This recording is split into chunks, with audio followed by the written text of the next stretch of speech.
नमस्कार भक्तगणों, आज मां कुष्मांडा की कथा सुनिए। या देवी सर्वभूतेषु मां कूष्मांडा रूपेण संस्थिता। नमस्तस्यै नमस्तस्यै नमस्तस्यै नमो नम। ओम देवी कूष्मांडाय नम। जय माता दी। ओम नमः शिवाय। प्रिय भक्तगणों, आज चैत्र मास शुक्ल पक्ष की चतुर्थी तिथि है। नवरात्रि का चौथा दिन मां कूष्मांडा को समर्पित है।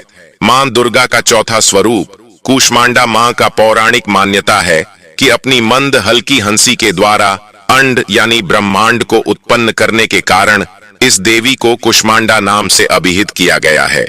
जब सृष्टि का अस्तित्व नहीं था, तब माता ने ब्रह्मांड की रचना कर सृष्टि की आदि स्वरूपा और आदि शक्ति बन गई थीं। ये केवल एकमात्र ऐसी माता है जो सूर्यमंडल के भीतर के लोक में निवास करती हैं। इनकी पूजा करके व्यक्ति अपने कष्टों और पापों को दूर कर सकता है। इस देवी की 8 भुजाएं हैं, इसलिए अष्टभुजा कहलाएं। इनके 7 हाथों में क्रमशः कमंडल, धनुष, बाण, कमल पुष्प, अमृतपूर्ण कलश, चक्र तथा गदा हैं। 8वें हाथ में सभी सिद्धियों और निधियों को देने वाली जप माला है। मां कुष्मांडा को चमेली का फूल या पीले रंग का कोई भी फूल चढ़ाने से देवी मां प्रसन्न होती हैं और अच्छे स्वास्थ्य का आशीर्वाद देती हैं। आज के दिन स्वच्छ मन से माता कुष्मांडा की कथा का श्रवण करने से रोग शोक नष्ट हो जाते हैं। यश, बल, सुख, समृद्धि की प्राप्ति होती है। मन, कर्म, वचन में पवित्रता आती है। तो आज मैं सुना रहा हूँ चैत्र नवरात्रि में सुनी जाने वाली माता कुष्मांडा की बड़ी ही दुर्लभ तथा पौराणिक कथा। तो आप सभी भक्तगण इन कथाओं को पूरी श्रद्धा तथा प्रसन्न चित्त मन से सुनिएगा। लेकिन कथा को प्रारंभ करने से पहले इस कथा को लाइक कर दें और एक बार कमेंट सेक्शन में जय माता दी अवश्य लिखें। कौशल देश में सुशील नामक एक निर्धन ब्राह्मण रहता था। प्रतिदिन मिलने वाली भिक्षा से वह अपने परिवार का भरण पोषण करता था। उसके कई बच्चे थे। प्रातः काल वह भिक्षा लेने घर से निकला और सायंकाल लौट आया। देवताओं, पितरों तथा मां दुर्गा अतिथियों की पूजा करने के बाद आश्रित जन को खिलाकर ही वह स्वयं भोजन ग्रहण करता था। इस प्रकार भिक्षा को वह भगवान का प्रसाद समझकर स्वीकार करता। इतना दुखी होने पर भी वह दूसरों की सहायता के लिए सदैव तत्पर रहता था। यद्यपि उसके मन में अपार चिंता रहती थी, तथापि वह सदैव धर्म कर्म में लगा रहता। अपने इंद्रियों पर उसका पूर्ण नियंत्रण था। वह सदाचारी, धर्मात्मा और सत्यवादी था। उसके हृदय में कभी क्रोध, अहंकार, ईर्ष्या जैसे विकार उत्पन्न नहीं होते थे। एक बार उसके घर के निकट सत्यव्रत नामक एक तेजस्वी आर्षि आकर ठहरे। वह एक प्रसिद्ध तपस्वी थे। मंत्रों और विद्याओं का झाता उनके समान आसपास दूसरा कोई नहीं था। शीघ्र ही अनेक व्यक्ति उनके दर्शन को आने लगे। सुशील के हृदय में भी उनसे मिलने की इच्छा जागृत हुई और वह भी उनकी सेवा में उपस्थित हुआ। मैहर से सत्यव्रत को प्रणाम कर वह बोला, रिसीवर, आपकी बुद्धि अत्यंत विलक्षण है। आप अनेक शास्त्रों, विद्या और मंत्रों के झाता हैं। मैं एक निर्धन, दरिद्र और असहाय ब्राह्मण हूँ।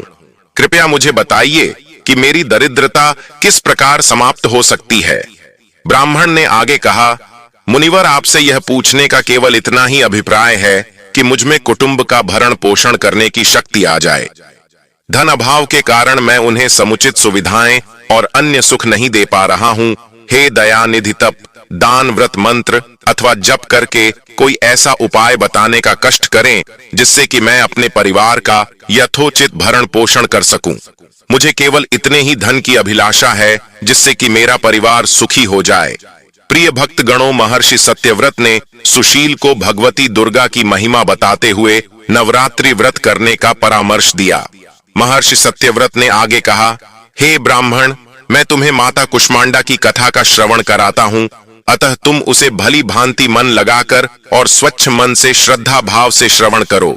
इसको श्रवण करने मात्र से व्यक्ति के अनेक दुखों का नाश होता है। उसे सुख समृद्धि की प्राप्ति होती है तथा मन में माता के प्रति भक्ति भाव जागृत होती है। तो हे ब्राह्मण, आज तुम माता कुष्मांडा की कथा का श्रवण करो। मां भगवती के गुण को गाओ। यह उस समय की बात है जब ब्रह्मांड अंधकार से भरे हुए एक शून्य के समान था, लेकिन फिर दिव्य प्रकाश की एक किरण चारों ओर फैली अंधेरा उजालों में परिवर्तित होने लगा। उस प्रकाश की कोई सीमा नहीं थी। सहसा प्रकाश एक दिव्य देवी के रूप में बदल गई। वह कोई और नहीं बल्कि खुद देवी माता कुष्मांडा थी। अपनी मंद हल्की हंसी के साथ यानी ब्रह्मांड को उत्पन्न करने के कारण इस देवी को कुष्मांडा नाम से संबोधित किया गया। देवी कुष्मांडा की मुख्य मुस्कान के कारण ब्रह्मांड का जन्म हुआ। हे ब्राह्मण, उन्होंने ही पृथ्वी, सभी ग्रहों, चंद्र, सूर्य, तारे और आकाश गंगाओं को अस्तित्व में लाया।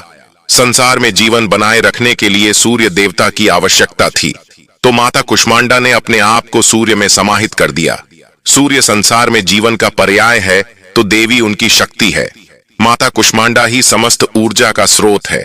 जब वह सूर्य भगवान के मूल में रहती हैं, तो देवी का अलौकिक तेज दिनकर को जीवन प्रदान करने की क्षमता देती है। कुष्मांडा देवी के बिना सूर्य शक्तिहीन है। यह देवी की ही शक्ति है।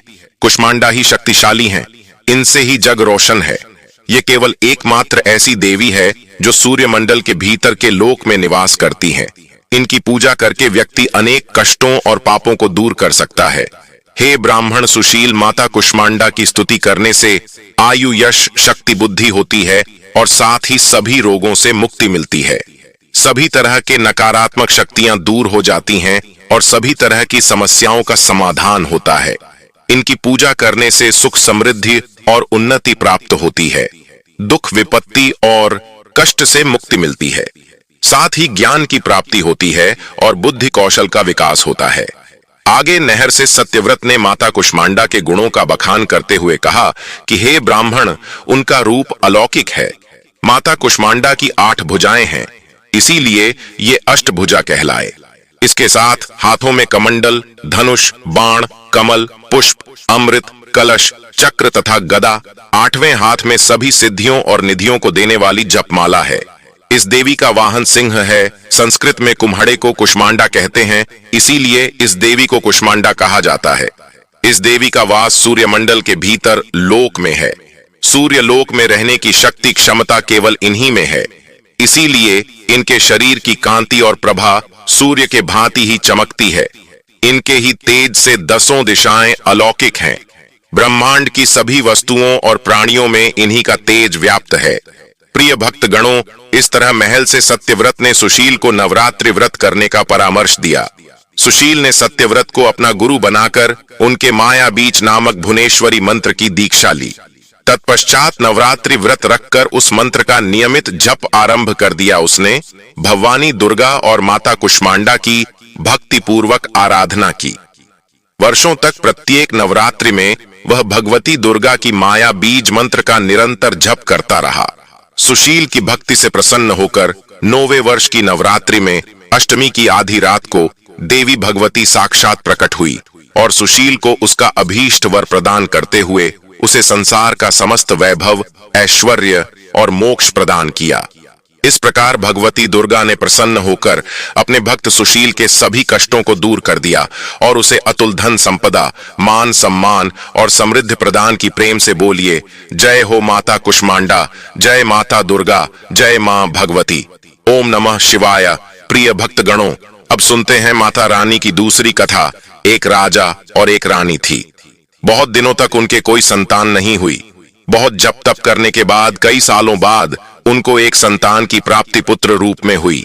अब राजा और रानी बहुत खुशी से अपना राजपाट संभालने लगे। कई दिनों तक ऐसे चलता रहा। देखते देखते पुत्र 4-5 साल का हो गया। एक दिन की बात है, रानी दोपहर में बच्चे के साथ सो रही थीं और बच्चे की नींद खुल जाती है। वह उठकर बाहर की ओर जाने लगा। क्योंकि उसको बाहर जाने नहीं दिया जाता था, तो वह मां को सोता देखकर उसके मन में बाहर जाकर अपनी उम्र के बच्चों के साथ खेलने की इच्छा हुई और वह छिपकर बाहर चला गया। वह खेलते खेलते बहुत दूर चला गया और वह किसी दूसरे गांव में जा पहुंचा। इधर जब रानी की नींद खुली तो वह बच्चे को अपने पास न देखकर बहुत हैरान हुई। फिर बच्चे की खोजबीन शुरू की गई। बहुत प्रयास करने के बाद सफलता हासिल नहीं हुई, अर्थात बच्चा उनको नहीं मिला। अब राजा रानी फिर से दुखी हो गए। अब वह बच्चा उस गांव में एक ग्वाले के घर पहुंचा तो ग्वालिन ने उससे पता पूछा कि हे पुत्र, तुम कहां से आए हो। तो वह बच्चा अपने बारे में कुछ बता नहीं सका, क्योंकि वह बड़ा छोटा था। उसको कुछ पता नहीं था। वह केवल बच्चों के साथ खेलते खेलते दूर चला गया था। तो ग्वाला ने कहा कि जब यह बच्चा अपना नाम नहीं बता पा रहा है तो इसको अपने पास रख लो। जैसे तुम्हारे 2 बच्चे हैं, वैसे ही यह तीसरा रहेगा। अब इधर वह बालक ग्वाला के बच्चों के साथ घुल मिलकर खेलने लगा और कुछ दिन बीत भी गए। एक दिन ग्वाला की नजर उस बच्चे की हाथ पर पड़ी तो उसने देखा कि उसके हाथ में किसी का नाम लिखा हुआ है। तो ग्वाले ने बच्चे से पूछा, पुत्र, यह किसका नाम लिखा है? तो उस बच्चे ने कहा, यह हमारे पिताजी का नाम लिखा है। तो ग्वाला ने कहा कि हम आपके पिताजी का नाम ढूंढते हुए घर पर चलेंगे। अब देखिए, इधर राजा शिकार पर निकल जाते हैं तो रानी रोज अपने बच्चे को इधर उधर ढूंढती है, क्योंकि मां का हृदय था। वह दिन भर तड़पती अपने बच्चे की याद में इधर उधर बाग बगीचे में देखती कि कहीं मेरे बच्चे का कोई संदेश आ जाए।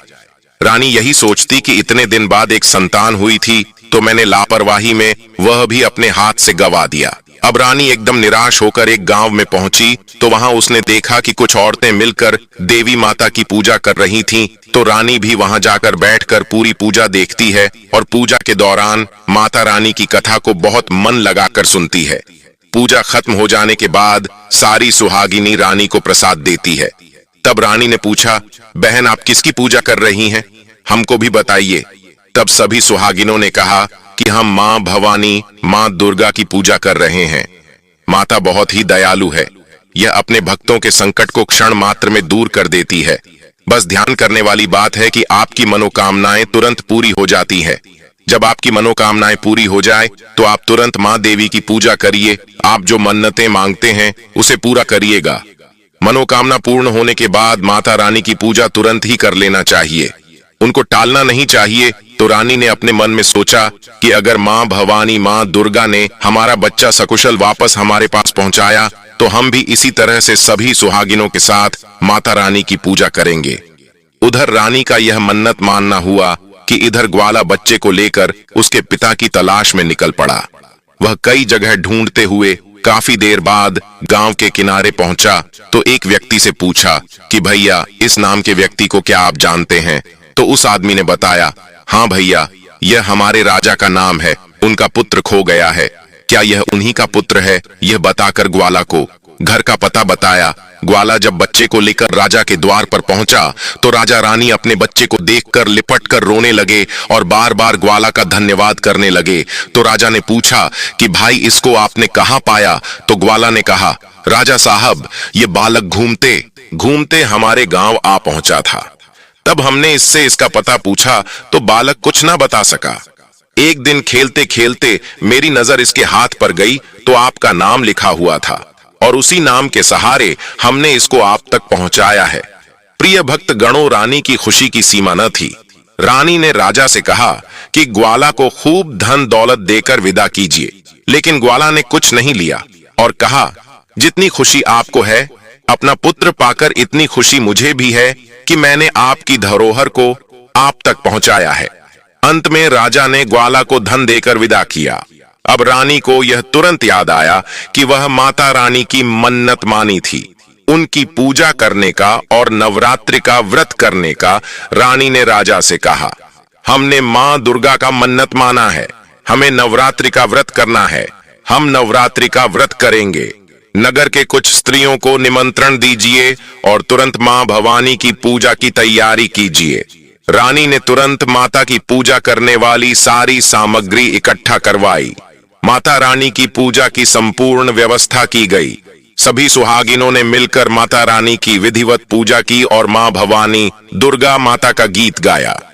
जिन सुहागिनों को माता रानी की कथा आ रही थी, उन्होंने माता रानी की कथा सुनाई और फिर अंत में सभी सुहागिनों ने मिलकर माता रानी की आरती की और उनसे प्रार्थना की कि हे मां, जिस तरह आपने हमारे संकट को दूर किया, ऐसे ही जो आपको याद करें, आप उनके भी संकट को तुरंत दूर करना। हे मां, आपका स्वभाव बड़ा ही दयालु है, बड़ा ही सहज, बड़ा ही कृपालु है।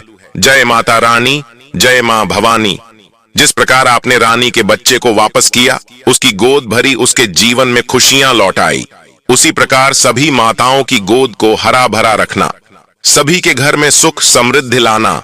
जय मां दुर्गा, ओम नमः शिवाय। प्रिय भक्त गणों, उम्मीद करता हूं आज की कथा आपको बेहद पसंद आई होगी। अगर आपको यह कथा पसंद आई है तो आप हमारे चैनल हिंदू रिलीजियस टेल्स को लाइक, शेयर, सब्सक्राइब करें और कमेंट में जय माता कुष्मांडा अवश्य लिखें। नमस्कार, जय माता दी, जय श्री राम।